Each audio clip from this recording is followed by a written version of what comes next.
$10 million. That was the price tag on my silence. It started as a joke, a cruel, arrogant boast shouted by the most dangerous man in New York. Dante Valerio the Capo, who ruled the city with a bloodied iron fist, thought I was just a waitress. He thought I was invisible. He threw a crumbling ancient letter onto the table and laughed, daring anyone to decipher the code that had baffled the world's best cryptographers. He didn't know who I really was. He didn't know that by reading those 3 lines I wasn't just winning a bet. I was signing my own death warrant. The air in Loro Nero always smelled of truffle oil, expensive cologne, and fear. Mostly fear.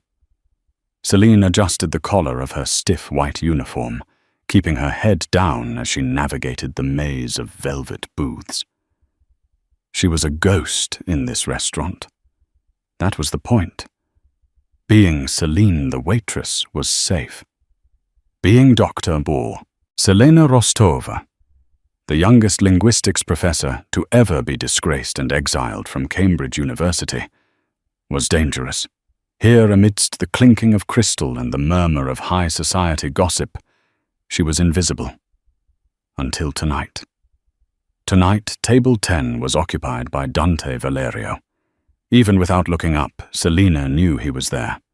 The atmosphere in the restaurant had shifted the moment he walked in.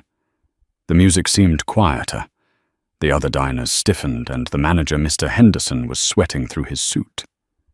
Dante Valerio wasn't just a mob boss. He was the head of the Valerio Syndicate, a man whose net worth was rumored to rival small countries and whose temper was legendary. "Incompetent, all of you." The shout shattered the polite hum of the room. Celine froze near the service station, gripping a pitcher of water. At table 10, Dante stood up, slamming his hand onto the mahogany surface. He was devastatingly handsome. Dark hair, slicked back a jawline that could cut glass and eyes the color of a stormy sea. But the rage radiating off him was terrifying. 2 men in dark suits. His bodyguards flinched. Sitting across from Dante was a terrified elderly man in a tweed jacket, looking like a librarian who had taken a wrong turn into a shark tank. "I pay you $50,000. Dante hissed, his voice dropping to a lethal baritone. "And you tell me it's gibberish?" "Mr. Valerio, please," the old man stammered, adjusting his glasses with trembling fingers. "It is an archaic dialect, a mix of Sicilian and something pre-Roman. The syntax makes no sense. It's unreadable." "Get him out of my sight before I cut his tongue out," Dante growled. His guards dragged the whimpering translator away. Dante fell back into his chair, running a hand over his face. He reached into his inner jacket pocket and pulled out a piece of yellowed, fragile parchment. He stared at it with a mix of hatred and desperation.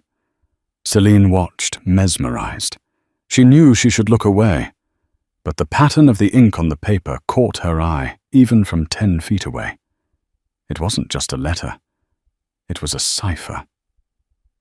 "More wine, sir." Celine jumped. Mr. Henderson shoved a bottle of the 1982 Chateau Margaux into her hands. "Table 10, go, and for God's sake, don't make eye contact." Celine took a breath, steeling her nerves. She walked toward the lion's den. As she approached, she heard Dante muttering to his right-hand man, a scarred giant named Luca. "If I don't decipher this by Friday, the commission will vote me out, Luca. My father left the location of the reserves in this note. I know it. Without that money, the Valerio family is dead." "We'll find another expert, boss," Luca said. "There are no experts left," Dante snapped. He grabbed his glass, draining the whiskey. He looked up, his eyes locking onto the parchment, ignoring Celine as she began to pour the wine.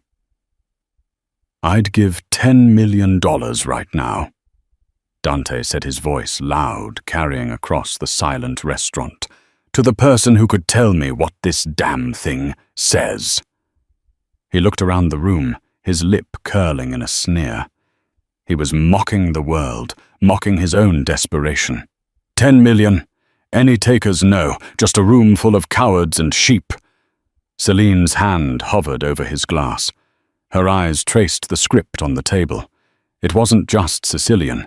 It was a variation of Oscan, an extinct Italic language overlaid with a Vigenère cipher. It was complex, brilliant, and solvable. She saw the pattern immediately. The recurring symbols weren't letters. They were coordinates masked as vowels. She poured the wine perfectly, not spilling a drop.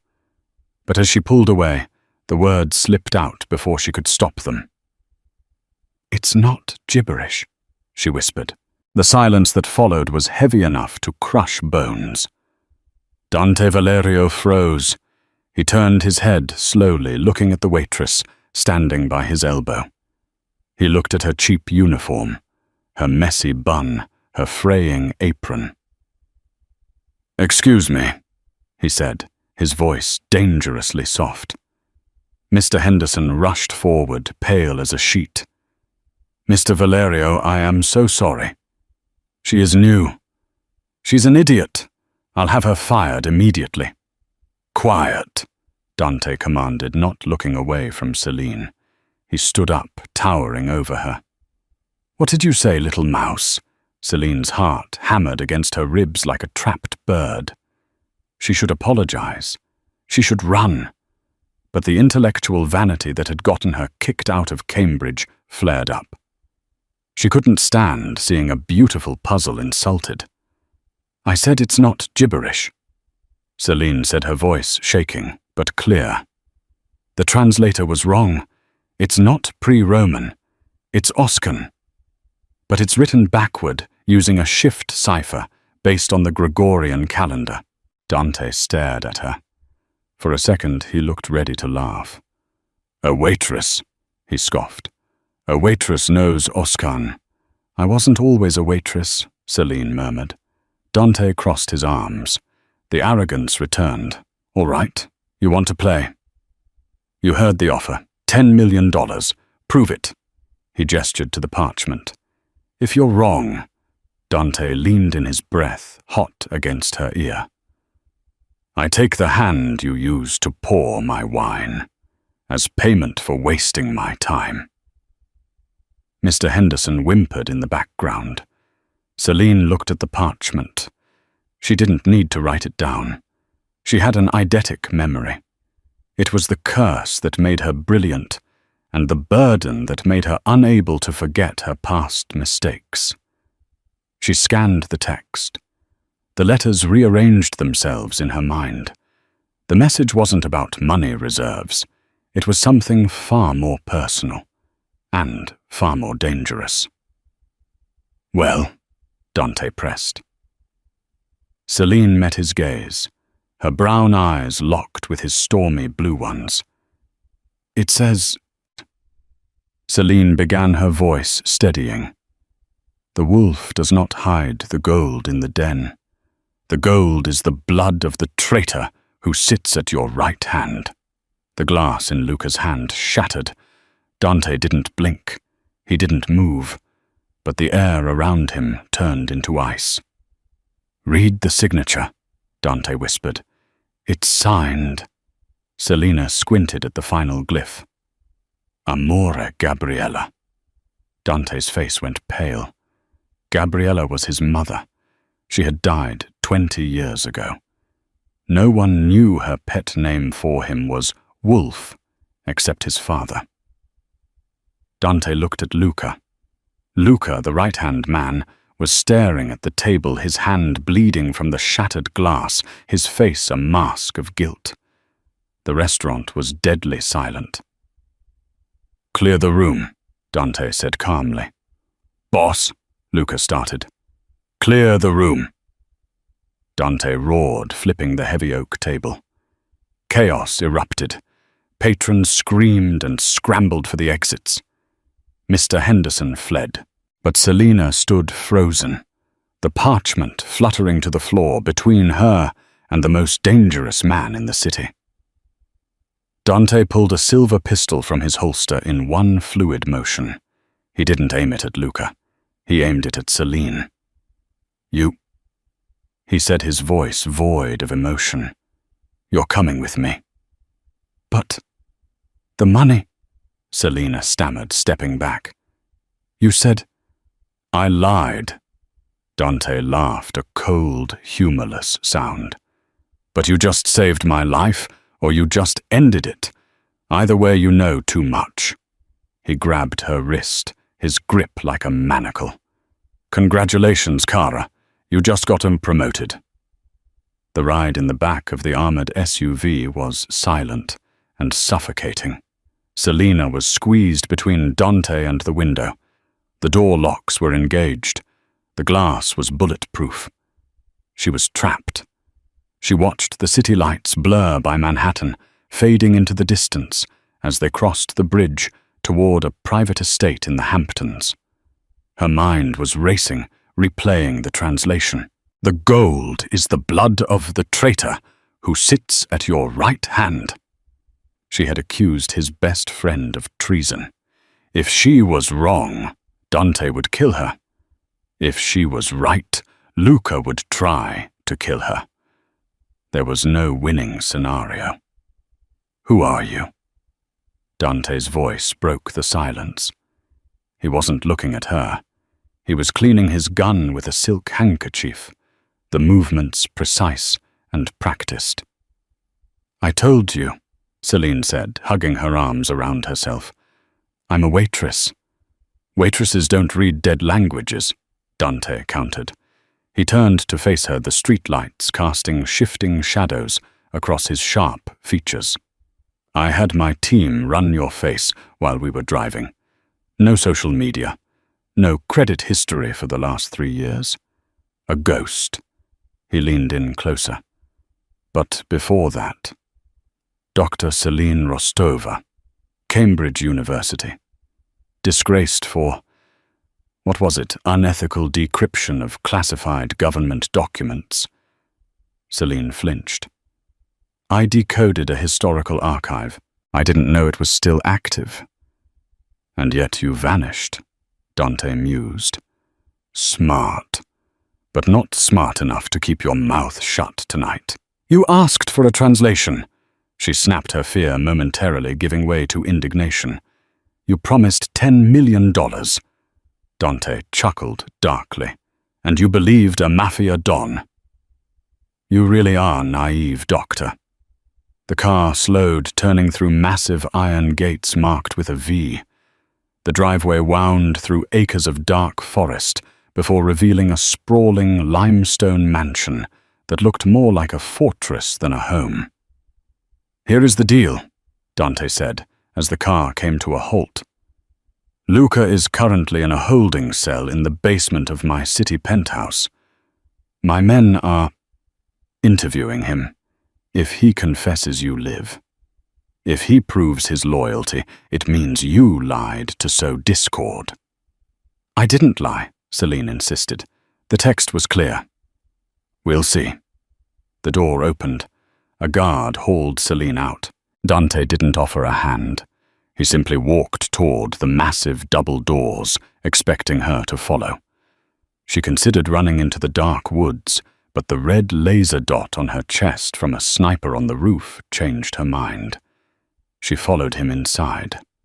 The foyer was breathtaking marble floors, a chandelier the size of a current art that belonged in the Louvre. But Celine only had eyes for the security. Cameras everywhere. Guards at every exit. "Take her to the blue room," Dante ordered a maid who appeared from the shadows. "Lock the door. Give her anything she wants to eat, but no phone, no internet." "Wait," Celine called out as the maid took her arm. "What happens to me now?" Dante paused on the grand staircase. He looked down at her, and for a fleeting second, his expression softened, revealing a man burdened by the weight of a crown he never asked for. "Now, Celine, you pray that you are as smart as you think you are. Because that letter, that was page 1. He turned and disappeared upstairs. Inside the blue room, which was actually a luxurious guest suite with barred windows, Celine paced until her feet hurt. Hours passed. She found a change of clothes in the closet, expensive silk pajamas that fit her surprisingly well. She showered, washing the smell of the restaurant and fear off her skin. But the anxiety remained. It was past 3:00 a.m. when the lock clicked. Celine scrambled off the bed, backing against the headboard. Dante entered. He had changed out of his suit into a black button-down shirt and trousers. He looked exhausted. There was a smear of blood on his cuff that wasn't there before. He held a bottle of whiskey and 2 glasses. He kicked the door shut behind him. "Drink," he said, pouring a glass and holding it out to her. "I don't drink with kidnappers," Celine said. "Drink?" He repeated, his voice strained. "It's a celebration." Celine hesitated, then took the glass. Her hands were shaking. "Celebration." Dante downed his own drink in one gulp. He walked to the window, looking out at the darkness. "Luca talked," Dante said quietly. "My best friend, the man who taught me how to shoot, the man I trusted with my life." He turned to look at her, his eyes hollow. "He was skimming from the accounts for years, and he was selling my movements to the Bratva, the Russians." Celine gasped. I'm sorry." "Don't be," Dante said harshly. "You saved me. Tonight they were planning a hit. If I hadn't left the restaurant when I did, if you hadn't read that warning—" He trailed off.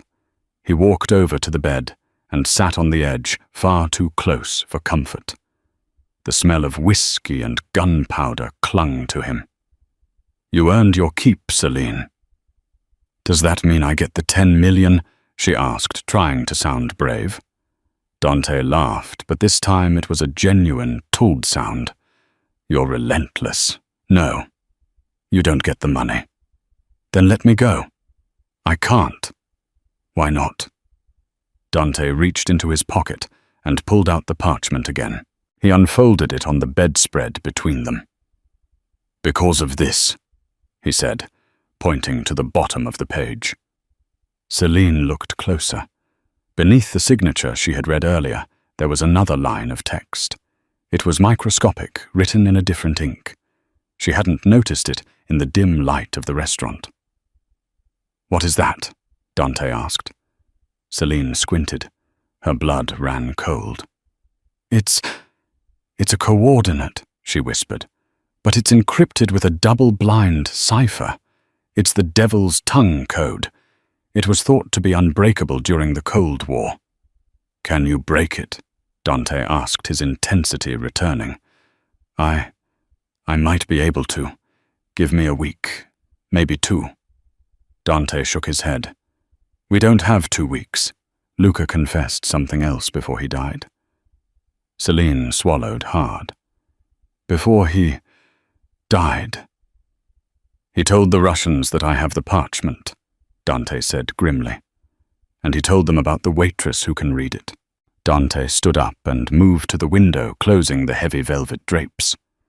"There is a $10 million bounty on this translation, Celine. But now there is a $20 million bounty on your head." He turned back to her, his face grim. "You are not my prisoner anymore, Celine. You are my asset. And until you crack that code, you and I are stuck together." "Stuck together where?" she asked. "On the run," Dante said. "Pack your things. They know where we are." As if on cue, a massive explosion rocked the foundations of the house. The glass in the windows shattered against the iron bars. Alarms began to wail. Dante lunged across the room, tackling Celine onto the mattress and covering her body with his, just as bullets began to shred the room. "Welcome to the family," he whispered into her hair. The world didn't go black. It went white. a blinding, searing white that erased the luxurious bedroom, the heavy velvet drapes, and the man standing before her. Then came the sound, not a boom, but a physical blow to the eardrums, a pressure wave that sucked the air out of Celine's lungs before slamming it back in with the taste of drywall and smoke. Celine lay curled on the floor, her cheek pressed against the rough fibers of the Persian rug. Her ears were ringing a high-pitched whine that drowned out the world. She coughed, the movement sending a sharp bolt of pain through her ribs. Something heavy shifted above her. "Stay down!"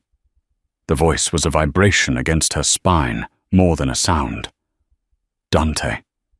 He was covering her, his body, a human shield, bridging over her small frame to take the brunt of the falling debris.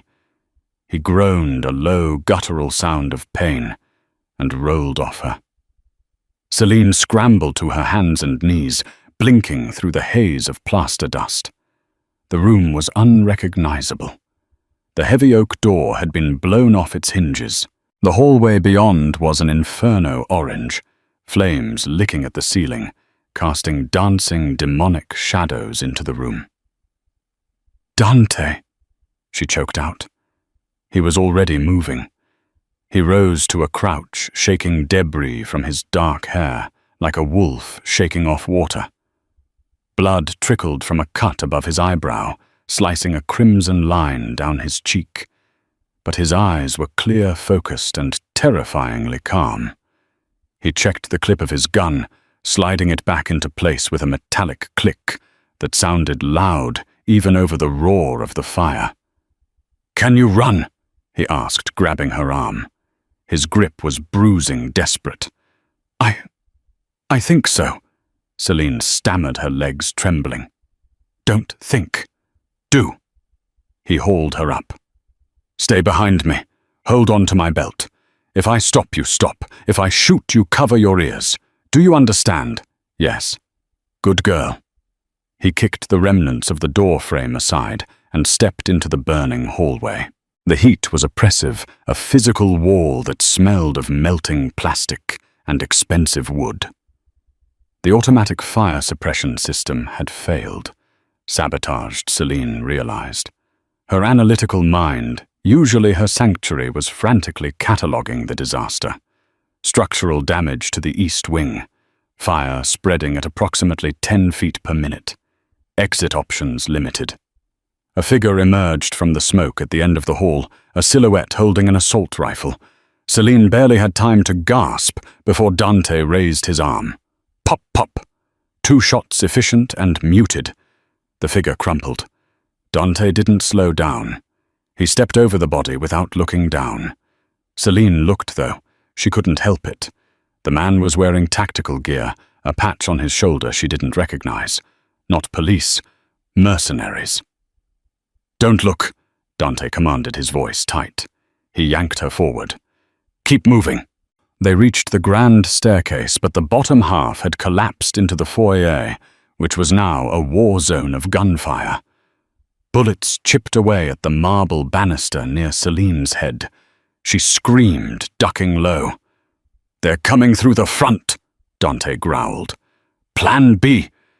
He spun her around, dragging her toward a narrow servant's door, concealed in the paneling of the wall. He punched a code into a hidden keypad. The panel slid open, revealing a dark, spiraling concrete staircase leading down into the earth. "Go!" He shoved her in. "Where does this go?" she cried, stumbling into the darkness. "The wine cellar. Then the tunnels. Move, Celine." He slammed the panel shut behind them, plunging them into pitch blackness. For a moment, there was silence, save for their ragged breathing.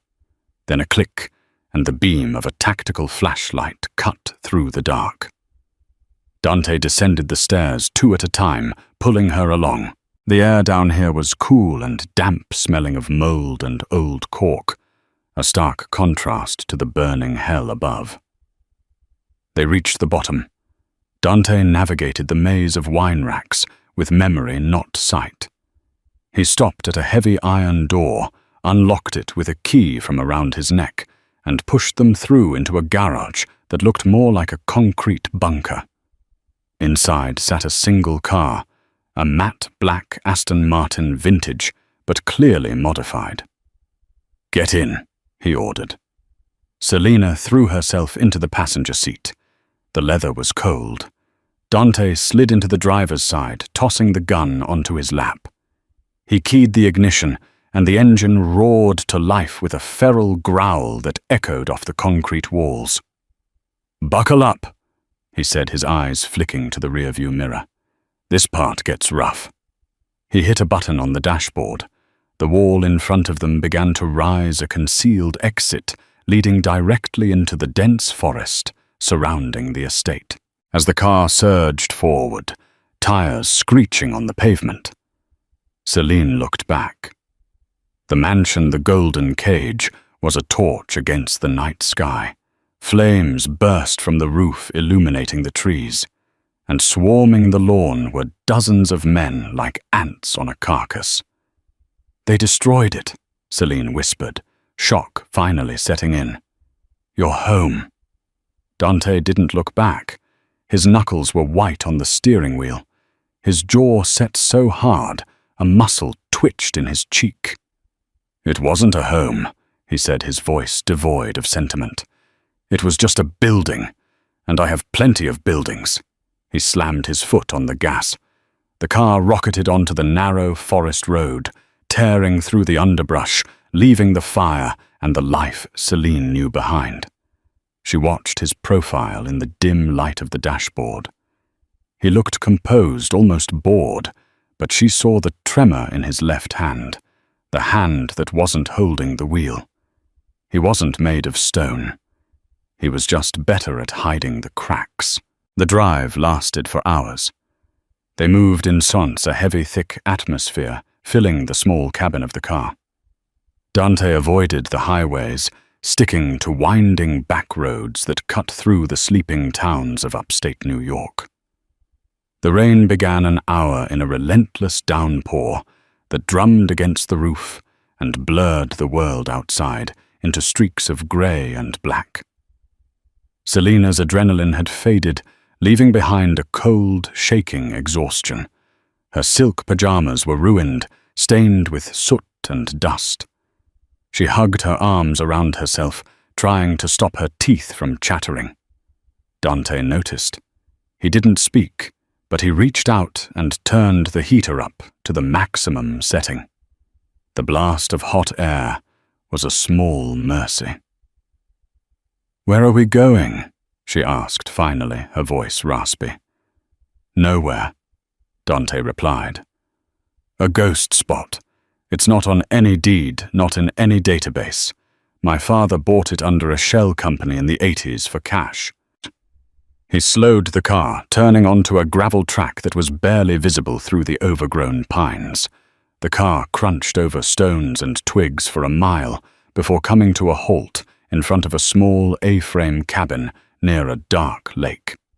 It looked abandoned. No lights, no movement, just a shadow against the water.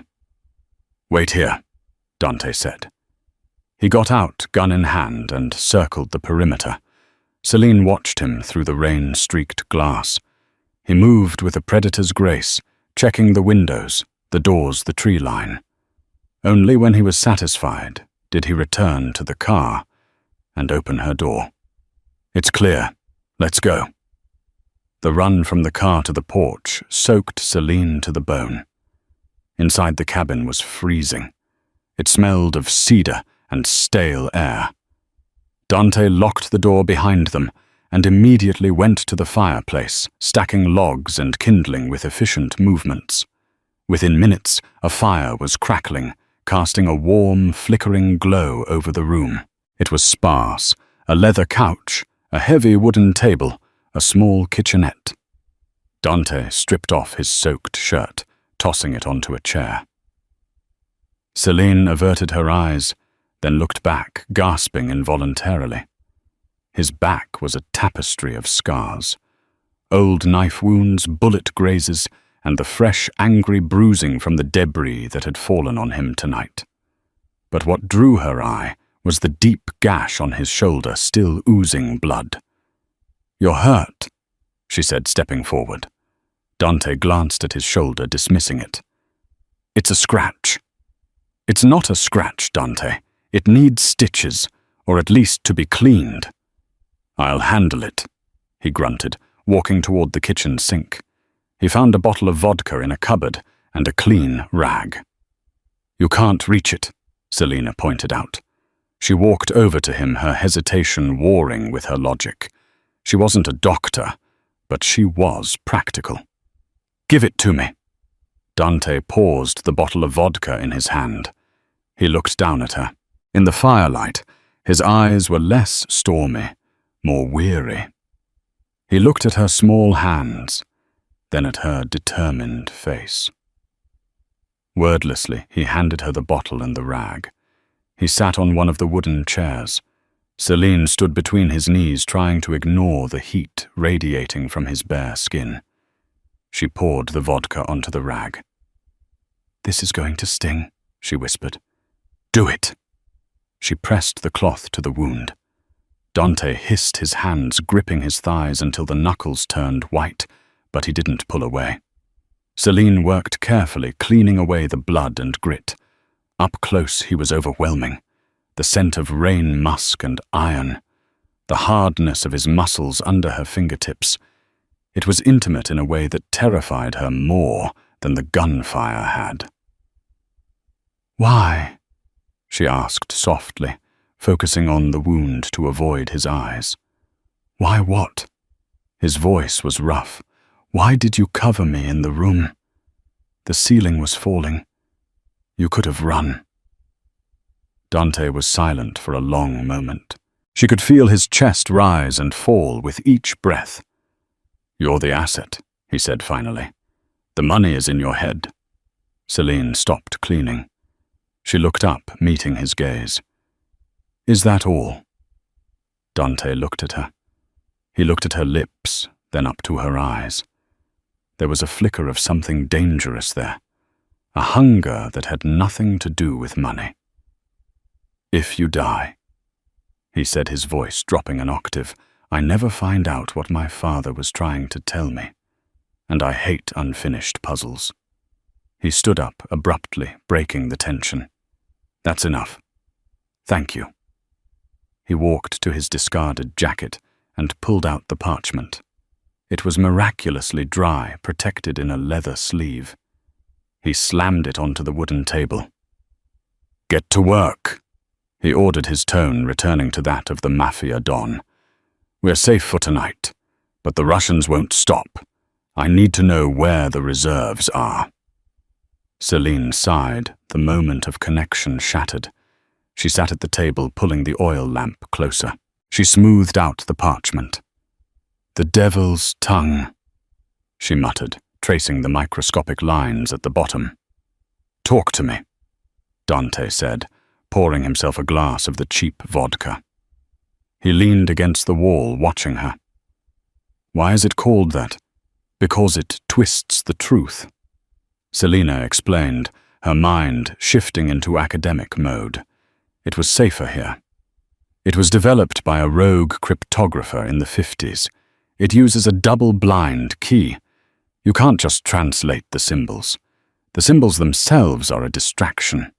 The real message is in the space between the symbols. She grabbed a pencil and a dusty notepad she found on a shelf. She began to measure the gaps between the ink strokes. "Your father, he was a brilliant man," Celine noted. "To use this, he must have been paranoid." "He was the capo dei capi," Dante said. "Paranoia is a job requirement." Celine worked for an hour, the only sound the scratching of the pencil and the crackling fire. Dante didn't move. He watched her with an intensity that made the back of her neck prickle. "I have the first layer," she announced, rubbing her tired eyes. Dante was at the table in a second. "What is it?" "It's a sequence, but it's not coordinates yet. It's a riddle," Read it. Celine took a breath. Where the sinner goes to wash his hands, but the water is always dry. Dante frowned. That makes no sense. A church? No. Celine shook her head. Water that is dry. It's metaphorical. Or maybe chemical ice. Dry ice. Dante paced the small room. A freezer. A meat locker. Think about your father, Selina probed. Where did he go to think? To confess, to hide? Dante stopped pacing. He looked at the fire. A strange expression crossed his face, pain mixed with realization. The confessional, he whispered. A church. No. Dante looked at her. The confessional. It was the name of his private speakeasy in the basement of the old warehouse in Brooklyn. He closed it down 10 years ago. He said he bricked it up. And the dry water? Celine asked. The bar, Dante said, a dark smile forming. He always served his scotch neat. No water, no ice. He looked at Celine, and for the first time there was respect in his eyes. Genuine respect. You're good, he admitted. I know, she replied simply. Dante leaned across the table, his hands resting on either side of her notebook, trapping her. If the money is in the old warehouse, he said, we have a problem. Why? Because that warehouse is in territory that Luca sold to the Russians 3 days ago. We have to break into the heart of the enemy stronghold. Celine felt the blood drain from her face. You have to come, Dante said. The cipher isn't done. That riddle leads to a location, but once we are there will be a lock, a combination. And I bet my life that the combination is hidden in the rest of this code. He reached out his thumb, grazing her cheek, wiping away a smudge of soot. The touch was electric. You're not just a translator anymore, Celine, he murmured. You're the key. And I'm going to get you into that warehouse, even if I have to burn the rest of the city down to do it. Celine looked at him, at the dangerous, beautiful man who had kidnapped her and saved her. She realized with a jolt that she didn't want to run anymore. The puzzle and the man had her hooked. Then let's burn it down, she whispered. Morning broke over the lake in a wash of pale, bruised purples and greys. The rain had stopped, leaving the world dripping and silent. Inside the cabin, the fire had burned down to embers. Celine woke with a start, her neck stiff. She had fallen asleep at the table, her head resting on the notebook filled with cipher sequences. The cabin was empty. Panic, cold and sharp, spiked in her chest. Had he left her? Had the Russians found them? Drink this. She spun around. Dante was standing in the doorway, blocking the morning light. He had been outside. His hair was damp and he was holding 2 steaming paper cups. He looked different. The wild, desperate edge from the night before was gone, replaced by a terrifying, icy focus. He had shaved with a dull razor found in the bathroom, leaving his jaw smooth and sharp. He looked less like a fugitive and more like a CEO about to initiate a hostile takeover. Coffee, Celine asked, her voice thick with sleep. Black. No sugar. We need the caffeine, not the comfort, he said, setting the cup down near her notebook. He leaned over the table, examining her work. Did you finish the sequence? Yes, Celine said, taking a sip. The coffee was bitter and scalded her tongue, but it woke her up.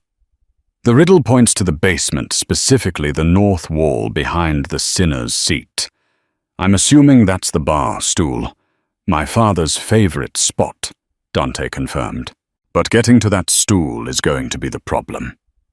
He pulled a folded newspaper from his back pocket and tossed it onto the table. It was a local edition. The headline screamed, Valerio Estate destroyed in gas explosion. No survivors. They think we're dead, Celine whispered, looking at the grainy photo of the burning mansion. They hope we're dead, Dante corrected, which is our only advantage. The Russians have taken over the warehouse. Tonight they are hosting a victory gala to celebrate their expansion into my territory. They turned the ground floor into a high-end underground casino. And we're just going to walk in. We are, Dante said, but not as Dante Valerio and the Waitress. We are going as Mr. and Mrs. Blackwood, oil money from Texas, boring, rich, and invisible.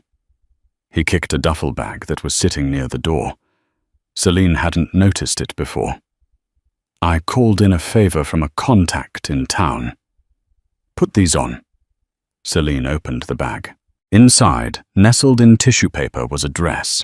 It wasn't just a dress.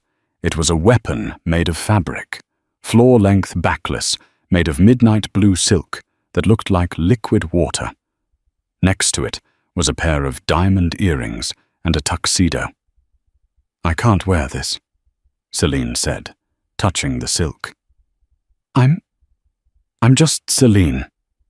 I spill coffee, I trip over my own feet. Dante walked around the table. He stopped behind her close enough that she could feel the heat radiating from him. He didn't touch her, but the air between them grew heavy. Selena Rostova is dead, he said, his voice low and hypnotic near her ear. She died in the fire. Tonight you are not a waitress. You are the wife of a billionaire. You are arrogant. You are bored. You look at everyone in that room as if they are beneath you. He reached out his hand, hovering over her shoulder, before he finally allowed himself to touch her, his fingers brushing the stray hairs at the nape of her neck. You have the mind of a genius, Celine. Stop acting like a servant. Tonight you are a queen. Act like one. The command sent a shiver down her spine that had nothing to do with fear. She turned to face him. And you, she asked, can you play the part of a loving husband? Dante's eyes darkened. He looked at her mouth, then back to her eyes. That, he murmured, will be the easiest lie I've ever told.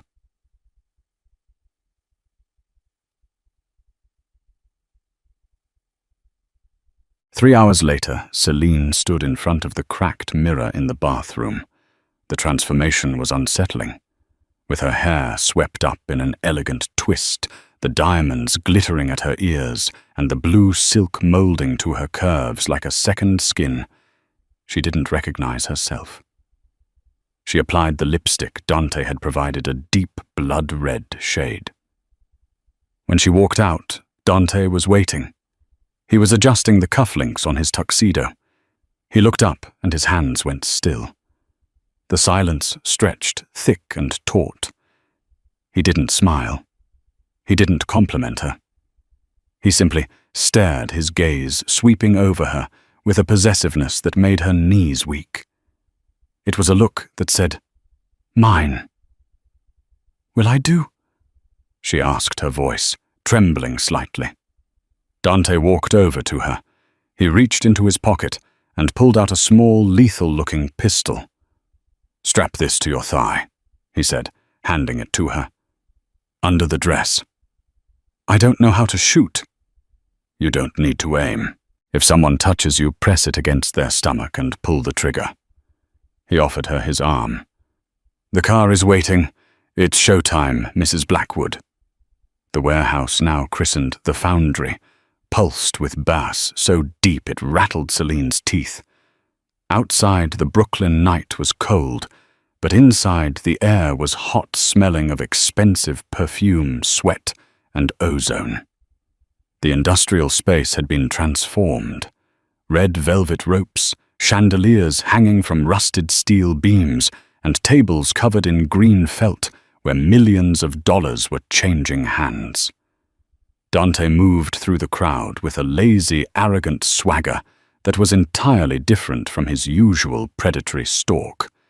He had donned a pair of thick-rimmed glasses and changed his posture, slouching slightly to hide his military-grade alertness. His arm was wrapped around Celine's waist, his hand resting possessively on her hip. Every few minutes, he would lean in and whisper in her ear. To the onlookers, it looked like a lover's secret. In reality, it was tactical updates. 3 guards by the kitchen, he whispered, his lips grazing her earlobe. Camera on the north pillar. Keep smiling. Celine laughed, tilting her head back as if he had told a joke. My face hurts from smiling, she whispered back through gritted teeth. Drink your champagne. Don't look at the guards. Look at me. She looked at him. Behind the glasses, his blue eyes were scanning every face, calculating every threat. They were deep in enemy territory. The room was filled with Russian mobsters. At the center table sat Viktor Volkov, the new owner. He was a bear of a man, laughing loudly as he raked in a pile of chips. That's him, Dante murmured. Volkov. He's sitting right on top of the trapdoor. How do we move him? Celine asked. We don't. We cause a distraction. Dante checked his watch. In 30 seconds, the fire alarm in the kitchen is going to malfunction. When the sprinklers hit the frying oil, there will be smoke.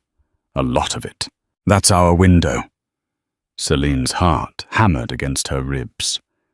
And if it doesn't work, then we shoot our way out, or we die. Suddenly, a shout erupted from the back of the room.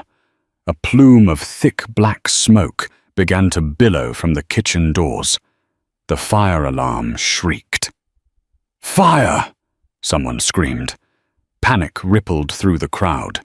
The mobsters stood up, hands going to their holsters. The patrons began to shove toward the exits. Now, Dante said. He didn't run. He guided her firmly through the chaos, moving against the flow of the crowd. While everyone was rushing for the doors, Dante pulled her into the shadows of the VIP section, right toward the bar where Volkov had been sitting. The area was empty, the chips scattered on the floor. Dante vaulted over the mahogany bar. Get behind here! Hurry! Celine scrambled over her silk dress, tearing on a splinter of wood. She didn't care. She landed in the narrow space behind the bar. The wall! Dante hissed, pointing to the brickwork behind the top-shelf liquor. You said the north wall. Celine scanned the bricks. To the untrained eye, it was just a wall. But she was looking for a pattern. Where the sinner goes to wash his hands. She saw it. A faint discoloration on the mortar around 3 bricks at waist height. The pattern matched the Gregorian shift from the parchment. Here, she said, pressing her fingers against the bricks. 3, 7, 1. She pushed them in that order. A heavy thunk echoed. The section of the wall, actually a concealed steel door, faced with brick, clicked open an inch. Dante hooked his fingers into the gap and hauled it open. Darkness gaped beyond. Get in, he ordered. They slipped inside, and Dante pulled the door shut just as the beam of a flashlight swept over the bar outside. They were in total darkness. The air was stale, smelling of dust and old tobacco. Dante clicked on a small penlight. They were in a small, windowless room. The walls were lined with empty shelves. In the center sat a single metal desk and a heavy, archaic-looking safe. The confessional, Dante whispered. It sounded like he was greeting a ghost. He approached the safe. It didn't have a digital pad. It had a dial with letters instead of numbers. Of course, Dante sighed. Another cipher. He turned to Celine. It's all you, Kara. We have maybe 5 minutes before they realize the fire is small and come back to check the cash. Celine stepped up to the safe. She shone the light on the dial. The letters were Greek. She closed her eyes, visualizing the parchment, the bottom line, the microscopic text she had translated in the cabin. The gold is the blood of the traitor. No, that was the first layer. The key was the signature. Amore Gabriella. Gabriella, she whispered. It's not just a name. It's the key. She looked at the Greek letters. She needed to convert Gabriella into the Greek alphabet, then shift it based on the date of her death. Dante. When did your mother die? The exact date. October 14th, he said, his voice tight. He was standing by the door, gun drawn, listening to the muffled shouting outside. 10? 14, Selina muttered. She spun the dial. Gamma, alpha, beta. Her fingers were slippery with sweat. Click, click. She spun the dial left, then right. The mechanism groaned. Come on, she pleaded. She entered the final character. Clunk. The handle released. Got it, she gasped. Dante was at her side instantly. He pulled the heavy steel door open. They both stared inside, expecting stacks of cash gold bars or diamonds. The safe was empty, save for a single leather-bound ledger and a small silver USB drive. What is this? Celine asked, her voice trembling. Where is the money? Dante grabbed the ledger. He flipped it open. His eyes scanned the pages, and his face went pale in the dim light. It's not money, he said, his voice a mixture of awe and horror. It's leverage. What do you mean? This book. It contains the names of every corrupt judge, politician, and police chief on the East Coast, and the USB drive. He held it up.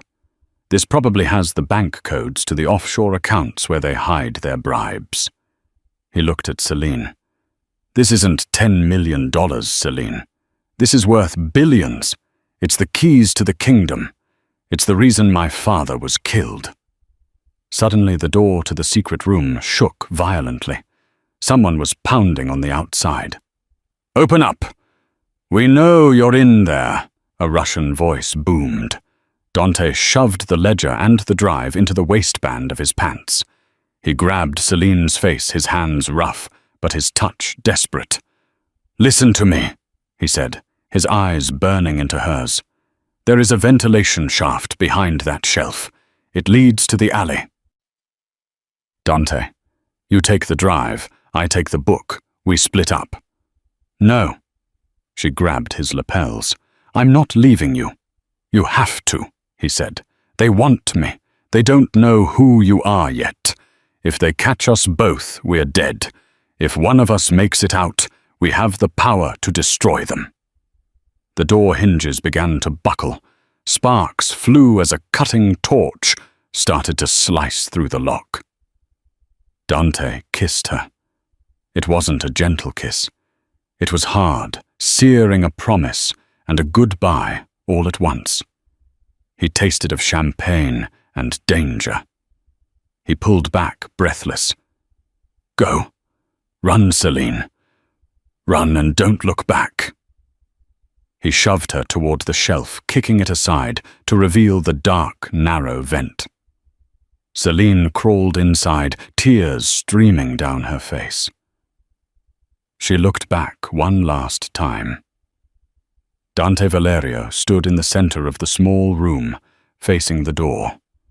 His gun raised a dark smile playing on his lips as the steel finally gave way. Come and get at it, she heard him snarl. Then the door burst open, and the room was filled with gunfire. The ventilation shaft was tight dark and smelled of rot. Celine crawled until her knees bled, finally kicking out a grate to tumble into a rain-slicked alleyway. Behind her, inside the warehouse, the gunfire had stopped. The silence that followed was far worse than the noise. It was the silence of a grave. She gripped the silver USB drive in her hand so tight the metal bit into her palm. She wanted to run back inside. She wanted to scream Dante's name. But the cold, analytical part of her brain, the part that solved impossible riddles, took over. Dante gave you the codes. He made himself the decoy. If you go back now, his sacrifice means nothing. Selena Rostova, the shy waitress, died in that alley. The woman who stood up was someone else entirely. She pulled her torn silk dress around her, wiped the tears and soot from her face, and vanished into the shadows of Brooklyn. 48 hours later. The meeting took place at a private airfield in New Jersey. The rain had returned, a relentless grey drizzle that coated the tarmac. Viktor Volkov stood by a sleek private jet, surrounded by 6 armed guards. He looked smug. He had won. He had the territory, he had the ledger, and he had the hostage. 2 guards dragged a figure out of the back of a black SUV. Dante. He was barely recognizable. His face was swollen, one eye sealed shut, his shirt torn and bloodied. He stumbled, falling to his knees on the wet asphalt. "Celine!" Dante rasped, his voice broken. "Don't come out. It's a trap. Quiet." Volkov kicked Dante in the ribs, sending him sprawling. He looked out at the empty hangar. "Come out, little mouse! I have your wolf. You have my key. Let's make a trade." From the shadows of the hangar doors, a figure emerged. It wasn't a mouse. Celine walked onto the tarmac wearing a beige trench coat, her hair slicked back, her posture rigid. She didn't look terrified. She looked bored. "I'm here," she said, her voice carrying over the wind. "The drive..." Volkov held out a meaty hand. "Give it to me, and I let him live." "No," Celine said calmly. She stopped 10 feet away. Volkov laughed. "You think you are in a position to negotiate. I will shoot him right here." He pressed a gun to Dante's head. Dante looked up at her, his one good eye pleading. "Run!" Celine didn't blink. She pulled a tablet from her coat. "The drive is empty, Victor," she said coldly. "I uploaded the decryption keys to a secure cloud server an hour ago." Volkov froze. "You what?" "And I set a demon protocol," she continued, tapping the screen. "If I don't enter a biometric code every 5 minutes, the entire ledger, every name, every bribe, every murder is automatically emailed to the FBI, the CIA, and the Interpol division that hunts Russian oligarchs." She took a step forward. "You kill him. The email goes out. You kill me, the email goes out. You try to take the tablet. The email goes out." Volkov's face turned purple. "You lie." "Check your phone." Celine smirked. "I just sent a sample to your personal email. I believe it's the list of skimming operations you've been hiding from your own bosses in Moscow. If they see that, the FBI will be the least of your problems." Volkov checked his phone. His face went pale. He lowered the gun. "What do you want?" he hissed. "I want him." She pointed to Dante. "Walk him over to me, then you get on your plane and you leave New York. Forever." Volkov ground his teeth. He looked at Dante, then at the tablet. He signaled his guards. They released Dante. Dante groaned, forcing himself to stand. He limped toward Celine, his eyes never leaving her face. When he reached her, he collapsed against her, his weight heavy and warm. "You're crazy," he whispered into her neck. "I learned from the best," she whispered back. "Now!" Volkov screamed. "The code." "Stop the timer." Celine looked at Volkov. She smiled, a dark, dangerous expression that mirrored the one Dante had worn in the restaurant. "I lied about the timer," she said. Volkov confused. "What? There is no timer. I already sent the files." Sirens began to wail in the distance. Blue and red lights crested the hill, leading to the airfield. SWAT trucks smashed through the perimeter fence. "You bitch!" Volkov roared, raising his weapon. But Selina had already dragged Dante behind a stack of fuel drums. Gunfire erupted not at them, but between the Russians and the advancing federal agents. In the chaos, Selina led Dante to a small service exit she had scouted hours earlier. A nondescript sedan was waiting, engine running.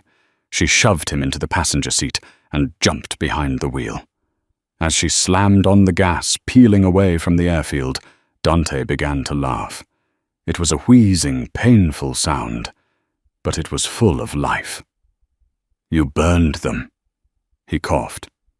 "You burned them all."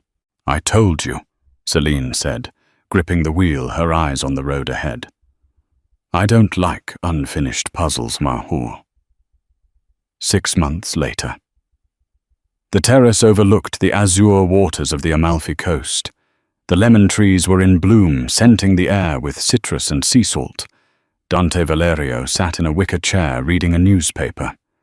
The scars on his face had faded to thin white lines, adding character to his devastating handsomeness. He looked at Peace, a man who had finally put down his gun. Celine walked out onto the terrace, placing 2 espressos on the table. She wore a simple white sundress, but her eyes held a steel that hadn't been there before. Dante folded the paper. "They sentenced Volkov today. 3 life sentences." "Good," Celine said, taking a sip. Dante reached out, taking her hand. He ran his thumb over her knuckles. "You know." He mused, a playful glint in his eye. "Technically, you never finished the job. You translated the code, you saved my life, you destroyed my enemies, but I never paid you." "The offer was $10 million, Celine reminded him. "I don't have $10 million anymore." Dante shrugged. "I froze all the assets when we went legitimate. I'm just a boring vineyard owner now." "That's a shame," Selina sighed, leaning back. "I guess I'll have to settle for something else." "Oh." Dante leaned forward, his voice dropping to that familiar, dangerous purr. "And what is that?" Selina smiled, leaning in until their lips were inches apart. "Your silence, Mr. Valerio. I'll give you a lifetime if you just shut up and kiss me."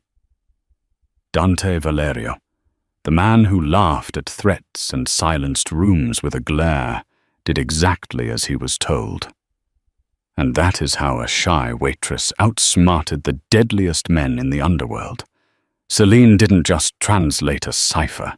She rewrote her own destiny. In the end, the $10 million didn't matter. The real treasure wasn't the gold hidden in the vault or the leverage in the ledger. It was the partner she found in the fire. They proved that while violence can conquer a city, only intelligence can conquer a war. Dante found the one thing more dangerous than a gun, a woman who knows exactly what he's thinking. They escaped the game by breaking the board, proving that sometimes the quietest person in the room is the one you should fear the most.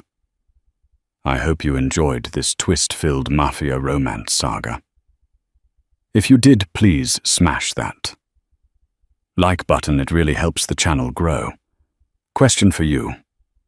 If you found a secret code that could topple a crime syndicate, would you try to solve it for $10 million, or would you run the other way? Let me know your answer in the comments below.